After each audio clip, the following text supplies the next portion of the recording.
Well, hello. It is 10:40 p.m. on Monday, September 25th, 2023. And it's time for the No Damn Choice workout. And, you know, if we have that, we have this. Little monster. Yes. People know you're here. Here yourself. Here yourself. Oh, God, it's not like squeezing. It's only. Look at it, squeeze it. Look at that. We'll squeeze it like a zit. Pop it like a zit.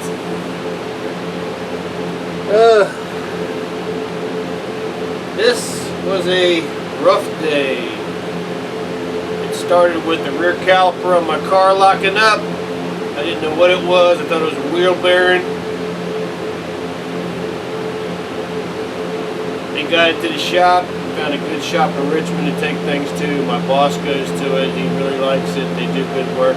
They're not cheap, but good work is not cheap. You can go get cheap work all day, and you can sit on the side of the road and wait for the wrecker. I don't want to wait for the wrecker. These guys are doing a good job. They're digging through the cars. 20 years old, so she's been a good car for 20 years, but I had a brake caliper lock up. It sounded like a freight train going down the road. And they said when they got it into the garage, they couldn't even get the damn wheel to turn. That's how tight it was, seized up. And I drove on that. But it started out, it's going to cost me $600, and I told the guy this afternoon, I said, go through the brakes, look at everything you need to look at, replace everything you need to replace to make it safe. And I think I'll have brakes that come back that are as good as when we bought the car 20 years ago. But it's going to cost about $1,000 to $1,200. Because he's having to replace parts, and the shit's not cheap. If you buy good parts, the shit's not cheap. Now you can go to a junkyard, throw crap on my car that will fail in 6 weeks, but this ain't that kind of place. So, and then my boss is I got a wonderful boss. He really helped me out. Yeah, he was the one that took me over to the. He followed me over to the shop so I could drop my car off. And then on the way back, I forgot where my phones were. It was in my back pocket. I thought I left them in the car. We drove back, spent another 20 minutes getting back to the warehouse. I got back to the warehouse. I reached my back left pocket. That's where my phones was. What are you doing? She goes. Oh, good. I don't like biting. They're not biting. If you bite me, I swear I'm going to bite you back. I'm going to bite you back. Look at that. Boy. Ow. Hey, knucklehead. Calm down. Calm down. Calm down. Wait. Calm down. Look at this one. Go ahead. You know you want to attack. Go ahead. You got me a good one. Little monster. She knows I don't mind. See, she backs off and she gets all lovable again. It's because I don't push her, you know. I'm not trying to play with her like that. We don't do that. But first job, wrong address, wrong building, wrong room, still got the job done. Second job, 2 chairs I had to build, and the guy was working with me. He came over and helped me build the chair. He built one chair, I built another chair. We got it into the customer. Customer was real happy. Third job, we went and built this round table that flips up and dropped off 12 chairs. That was the wrong room too. Wrong number. Lady came down. This guy has worked there out in Charlottesville for 5 years. He knows the place inside and out. He knows customers. He knows the buildings. So it's just natural for me to say, look, man, here you go. Here you go, Michael. Just get us through this, and I'll learn from you as we go.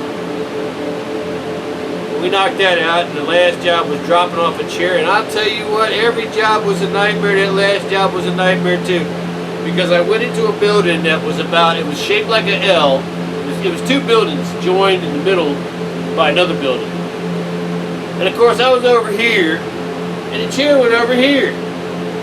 Not only that, but the hallway that went over to this other room, it didn't go straight to the other room. It went through a library, it went through doors, I was like, what the hell's going on with this thing? And I finally got up to the floor where the guy was at in the other building. I said, I'm just going to walk out this building, and I'm going to walk out, and I'm just going to walk around to the truck. Little did I know that I'd walked out the back of the building, and then I commenced to go clockwise around the building, the long way around the entire building. There were three other loading docks to this building. That's how big this building was. 3 other loading docks before I got back to my loading dock. I was like, holy crap, man. I just kept walking and walking. I said, man, I hope I'm not lost. I hope these buildings are all connected and I'm not like walking off into Charlottesville somewhere. But the Lord helped me out, and I got back to the truck. I walked around the corner, and I recognized this parking lot and this guard. They got this one section, it's of the library that has a gate on the entranceway. So apparently it's like foreign dignitaries in this area or something, and it's very secure. And then they got this parking lot. As soon as I saw that gate, I said, hey, I remember that gate. I'm over there. So my about half a mile walk around this building ended, and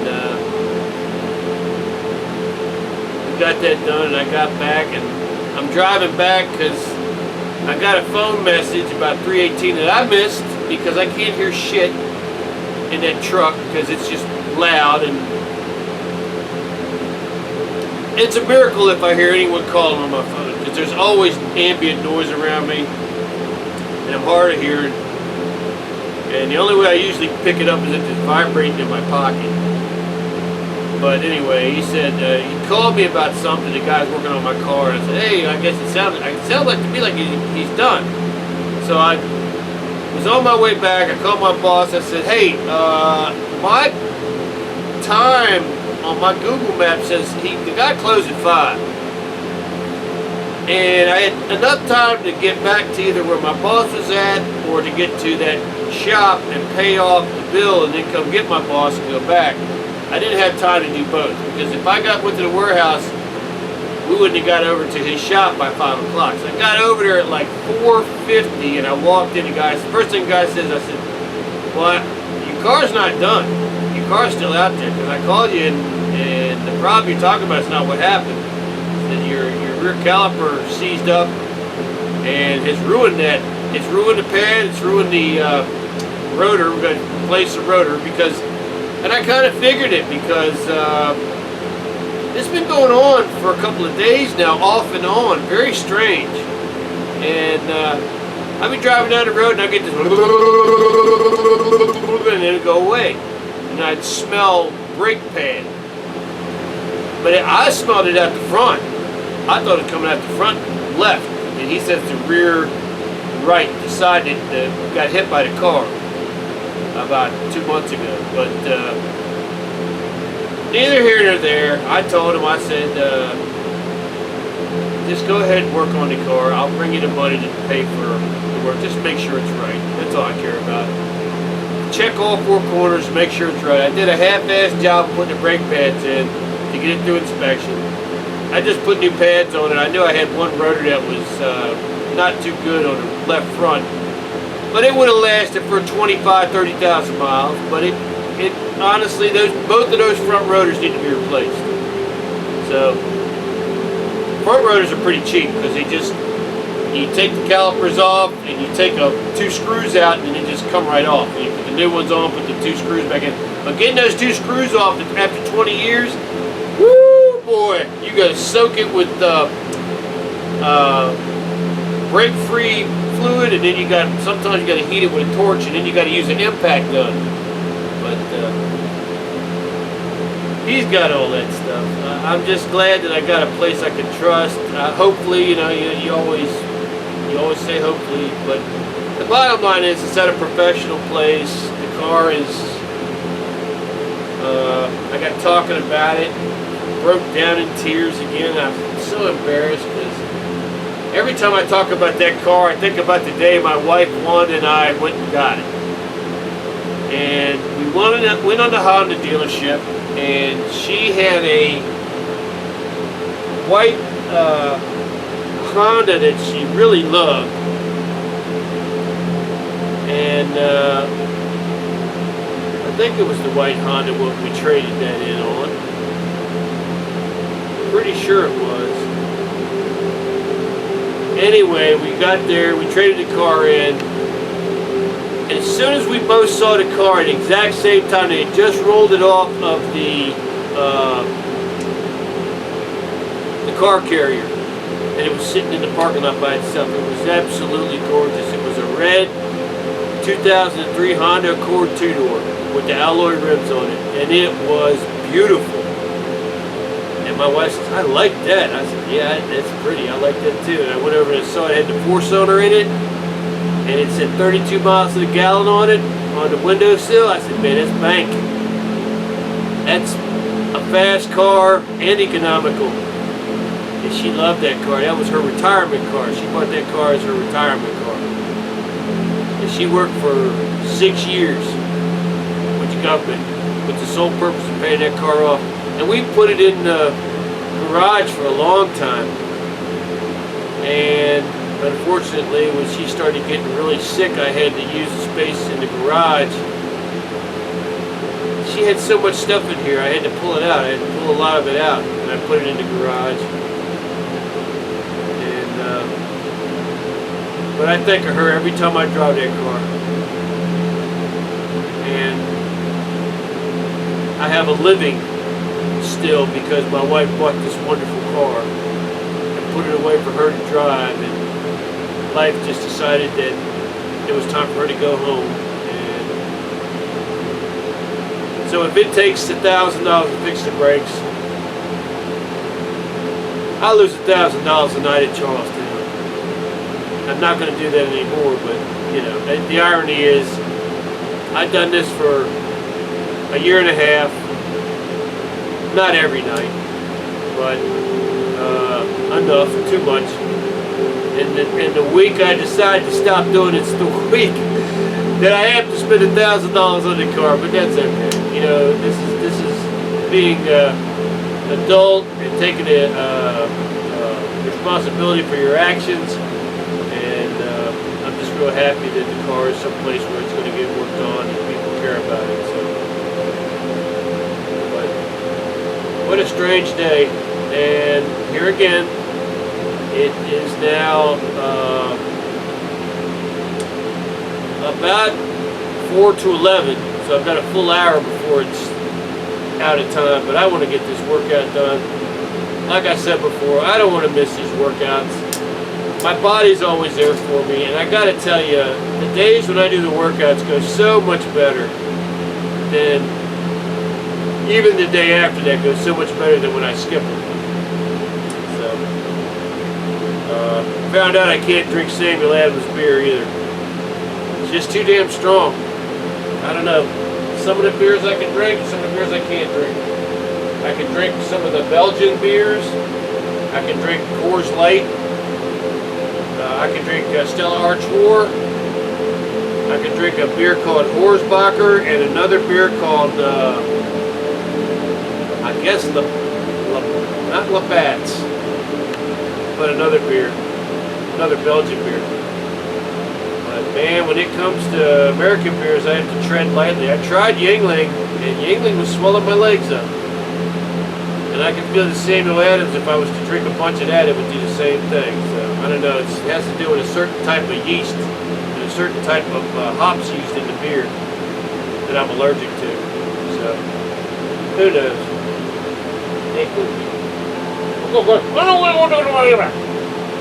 Yes. Love you. Scratched the shit out of me. Yes, you did. You got me good. Look like.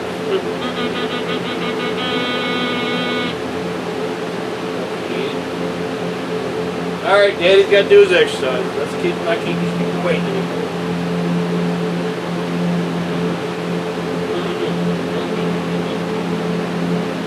Yes. And she was out here in the middle of the floor waiting. I was over at the chair.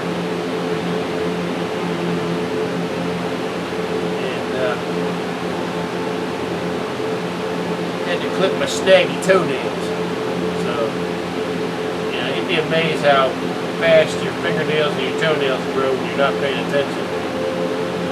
So I went and did that. She was over here waiting in the floor. She said, "Well, you can come over here and start your program, Daddy." And I said, "I'll be there in a minute." Okay, no more to biting, okay? You monster. Alright, love you. Now we gotta do our thing. No. Here we go. No!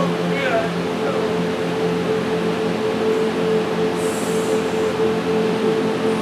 Get close to my back.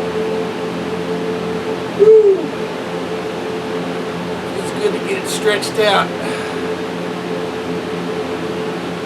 Oh, God.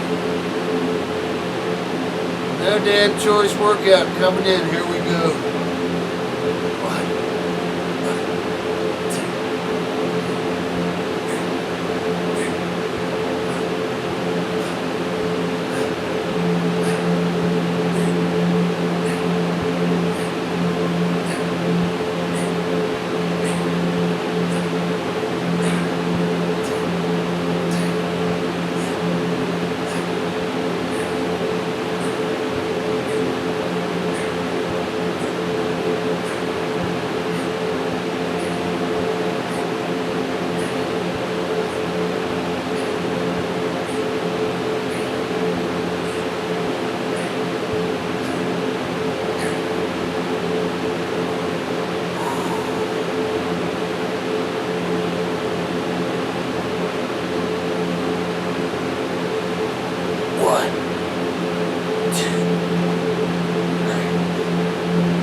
Okay.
It is an excellent moment when you get up off the floor, I can tell you that. It really is.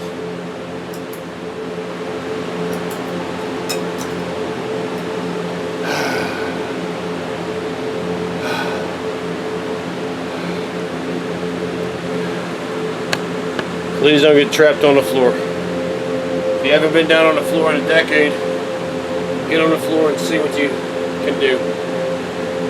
If it's trouble, if it's a lot of trouble to get up off the floor, just lay on the floor on your back, go side to side, a couple times, Roll over on your side, roll over on your front, bring your hands in, bring your knees in, push up, grab a couch, bring yourself up off the floor, walk to your front door, walk back, lay down on the floor, do it again, do it 10 times.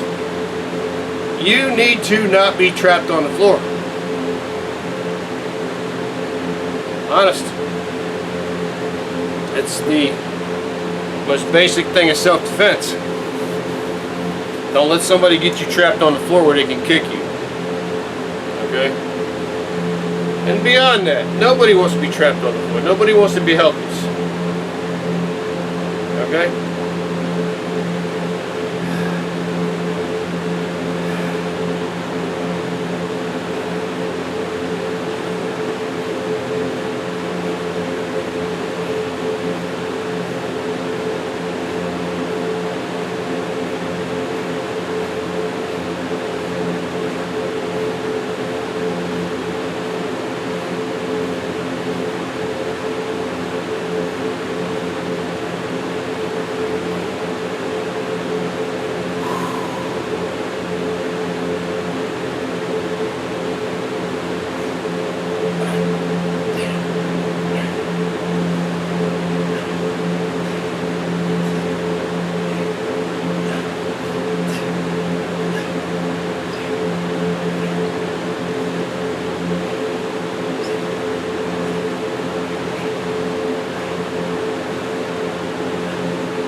When I'm doing those hip thrusts, and I go low, I bend my knees, I bring my butt back, and then bring my butt up in the thrust.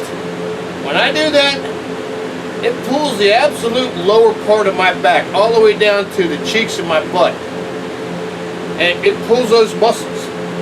I never realized that like this motion, like this, could be so crucial to keeping your lower back from popping out on you, but it is.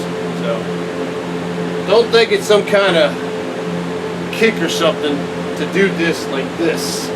But it does show that the young guys that are doing what they do a lot, you know, with the young ladies, that they're limbering up their back. So anyway, squats, 20 squats, watch out for your knees.